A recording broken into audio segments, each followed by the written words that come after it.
I'm choosing him, but can we still be friends? You're my safety net. She asked. I deleted her number and moved cities. She just found my LinkedIn. He dumped her after maxing out her credit cards. Hey viewers, before we move on to the video, please make sure to subscribe to the channel and hit the like button if you want to see more stories like this. Thanks. It's crazy how your brain records the moment your life changes. It's not the big speeches. It's not the yelling, for me. It was the cool, smooth glass of my phone under my thumb and a text message that lit up the screen. Jessica had left her phone on the couch when she went to get a drink. We were supposedly watching a movie, but she'd been glued to the damn thing all night, smiling at it with a secret little curve of her lips I hadn't seen directed at me in months. When it buzzed and lit up with a preview of the message, I wasn't even trying to snoop. It was just there. Derek, can't wait to see you tonight. This guy still doesn't have a clue. This guy, me, doesn't have a clue. True. The world got very, very quiet. The soundtrack of the movie faded into a dull hum. I heard the ice clink in her glass in the kitchen. 3 years. 3 years of being her rock. Her planner.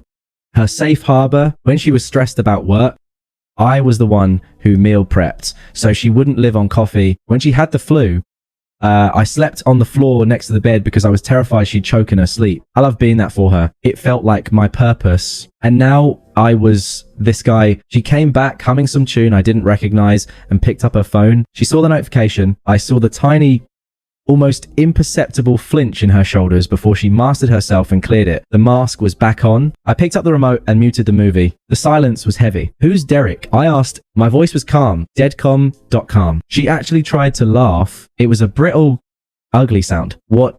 He's just a guy from work. Why are you being weird? I didn't say anything. I just looked at her. I didn't repeat the question. I didn't get angry. I just held her in that gaze, and my silence became a wall she couldn't climb over. She was prepared for a fight. She was ready for me to be the paranoid, jealous boyfriend. She wasn't prepared for this. Nothing. The mask didn't just slip.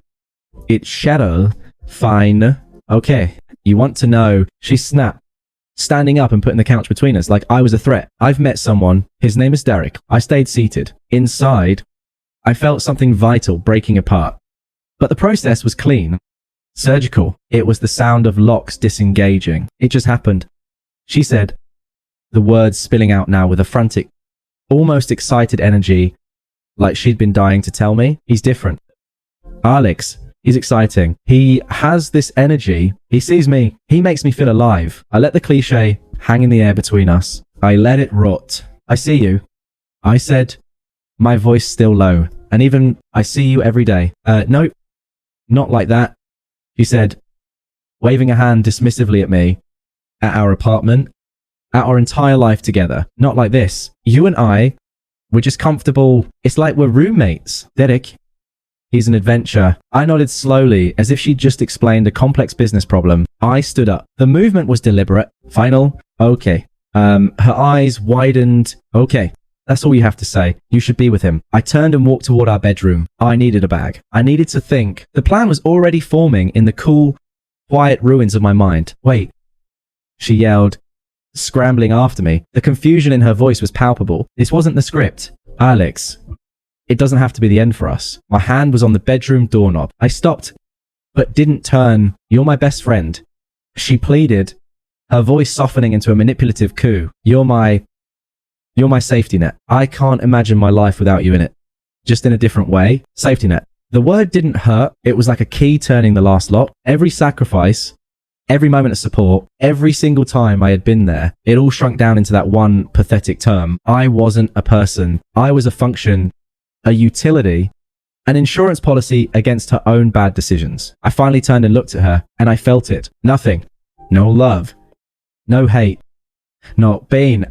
Just a vast, empty clarity. I didn't grant her an answer. I didn't give her a single word more. I opened the door, walked inside, and closed it behind me with a soft, definitive click. The silence that remained was the loudest sound I'd ever heard. It was the sound of me disappearing. The silence in the bedroom was a physical thing, a clean, empty space where the noise of our relationship had been. There was no rage, no tears. There was only a list of tasks, clear and precise in my mind. I was a project manager overseeing the dissolution of my own life. I packed that night, not in a frantic, angry whirlwind, but with a methodical calm that felt alien and powerful. I took my clothes, my books, my personal laptop. I left the framed photo of us at the beach, a gift from her. I left the silly ceramic mug she'd bought me that said, "World's okayest boyfriend."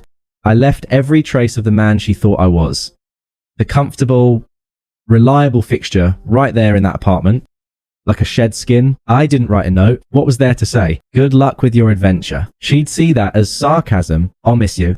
Ali. My silence was the only message she deserved. The next morning, I called my boss as I loaded the last box into my car. Mike, it's Alex. That transfer position to the Northwest branch, is it still available? It is. He said, sounding surprised. But it starts in 2 weeks. You'd have to move fast. I'll be there. I said, and ended the call. The ghosting was surgical. I didn't block her number immediately. I needed to see the trajectory of her expectation. The first text came as I was driving away. The apartment key left in the mailbox. Jessica, 9:14. Are you really just going to leave without talking this through? I didn't reply. I watched the city skyline shrink in my rearview mirror. Jessica, 12:37. This is so immature. Alex, we're adults. We can be civilized about this. I imagined her in our apartment, waiting for me to crack, to come back. So we could have a civilized conversation where she got to have both me and Derek, just in different boxes. Her safety net and her adventure. I pulled over at a rest stop, opened my phone, and blocked her number. Then I went through my social media, archiving photos, untagging, unfriending. It wasn't an emotional purge. It was digital housekeeping. By the time I checked into a temporary apartment in my new city, a bland but clean box that smelled of nothing but bleach and possibility. The operation was complete. Jessica had been erased from my digital world. The only thing left was the quiet, and the quiet was glorious. It was the first time in 3 years that my phone wasn't a source of low-grade anxiety. There was no one to check in with. No one to manage the emotions of. The silence wasn't lonely. It was peaceful. I focused on the new job, learning the new city, building a routine that was entirely, selfishly, my own. A month in, my new work phone buzzed with an unknown number. I knew with a cold certainty who it was. The call came on a Tuesday, just after I'd gotten home from the gym. The number had a familiar area code. I almost let it go to voicemail. But a part of me, the part that needed to see the car crash, to truly look away, answered, "Hello, Alex. Oh my God. You picked up. It's Chloe." Chloe, Jessica's hawk-eyed, drama-loving best friend. The one who'd always subtly approved of men who were projects and found my stability uninspiring. Chloe, Alex. Thank God. I didn't know if this number still worked. Look, you need to come back. You were right. Jessica's a mess. I didn't confirm or deny that I'd been right about anything. I just waited. Chloe. Her voice dropped to a conspiratorial whisper, as if she were sharing gossip, not a friend's crisis. That Derek guy is a total loser. A complete and utter user. Alex, my tone was flat, devoid of any warmth or recognition. What do you want? Chloe. She was taken aback by my lack of engagement. I want you to talk to her. He quit his job a week after she left you for him. Said he was focusing on his music. He's living in her apartment and she's paying for everything. He doesn't do anything. She's supporting him. I said nothing. The silence stretched, forcing her to fill it. Chloe. It's a disaster. She's crying all the time. You were always so stable, so reliable. She sees it now. She made a huge mistake. The word reliable hung in the air, no longer an insult, but a desperate plea. They wanted their appliance back. The reliable, stable machine that paid bills and provided emotional support without messy needs of its own. Alex, I finally spoke, my voice calm and utterly devoid of sympathy. That sounds like a problem for Jessica and Derek. Chloe, she sputtered. What? Alex, be serious. She was your girlfriend for 3 years. Don't you even care? Aren't you even a little bit sorry for her? That was the question they all wanted answered. They needed my sympathy to validate their narrative, to make me a participant in their drama. Again, Alex, I have to go. I ended the call. I didn't slam the phone down. I just pressed the button and placed it on the counter. The quiet of the apartment settled back around me, deeper and more satisfying than before. The final piece of the karma puzzle fell into place a week later. I wasn't looking for it. I'd muted all our old mutual friends, but one of them, a guy I'd always gotten along with, must have forgotten to exclude me from a post. It was a public status. A vague, frustrated rant. Some people are just trash, using someone until they're bled dry. Then ghosting, hope that studio equipment was worth destroying someone's credit.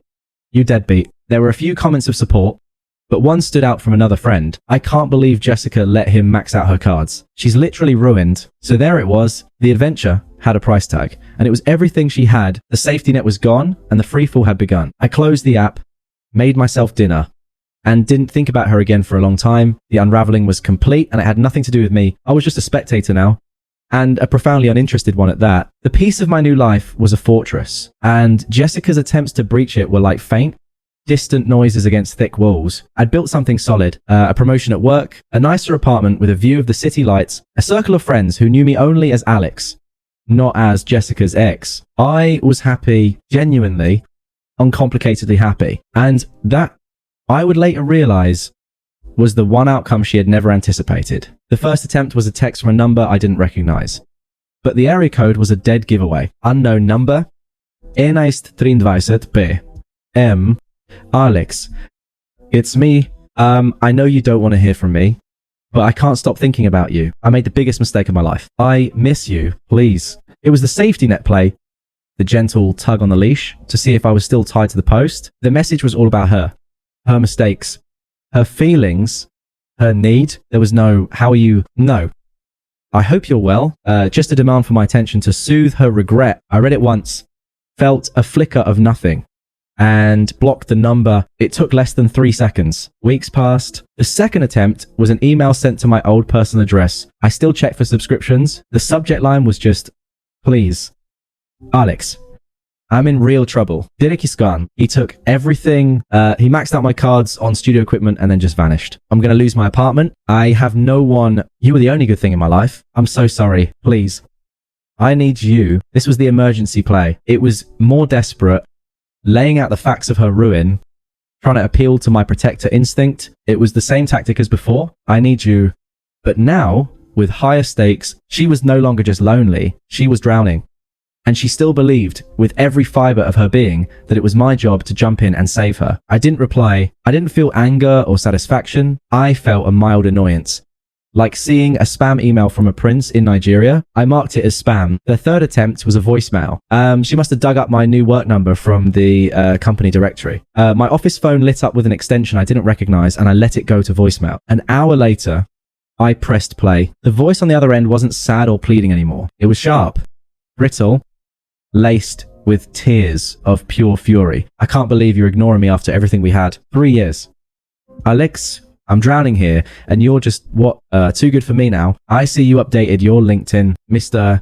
Big Shot, senior project lead in New City. You're a cold, heartless bastard. You're just sitting there in your perfect new life while I'm falling apart. I hope you're happy. Click. I stood up from my desk, walked to the break room, and poured myself a coffee. I almost smiled. The mask was fully off. The woman who had asked for a friendship was now screaming insults because her former utility wasn't functioning. Her true colors, entitlement, blame, and venom were finally on full display. This wasn't about missing me. It was about her being furious that I was no longer there to catch her fall. A few days after the voicemail, my direct office line rang. I was in the middle of reviewing a project timeline. Alex, his name, project management. There was a shaky breath on the other end. Jessica, voice trembling, a forced calm. Alex, it's Jessica. Please don't hang up. My grip on the pen didn't tighten. My heart rate didn't spike. I felt a profound, almost clinical detachment. She had crossed the final line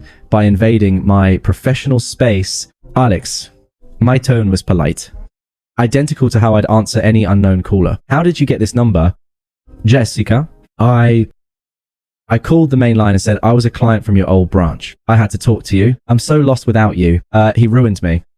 Alex, my life is in shambles. My credit is destroyed. I'm getting evicted. You were my rock, my safety net. She was sobbing now, the words tumbling out in a practiced, pathetic monologue. Alex, I didn't let her finish. I said her name, my voice, calm, firm, and definitive. Jessica. Jessica. The sobbing stopped. A hopeful, wet whisper. Yes. Alex, that net has been cut. The line went silent. Alex, I'm not your backup plan. I'm someone who lives in New City with a job I love and a peace I haven't had in years. Your chaos is no longer my concern. Do not contact me again. I didn't wait for a reply. I didn't hang up with force. I simply pressed the release button on the phone, severing the connection with the same finality. I'd closed the bedroom door all those months ago. It was over. A week later, a notification popped up on my screen while I was updating my professional portfolio. A connection request on LinkedIn. Jessica, last name, marketing coordinator at her company. Message, hi, Alex, hope you're well. Would be great to connect with you professionally. I stared at it. The audacity was almost impressive. After the screaming voicemail, after the desperate calls, this was her last pathetic gambit. To pretend it was professional, to try and sneak back into my orbit through the only door she hadn't yet slammed shut. I didn't accept. I didn't decline. Declining would have been an action.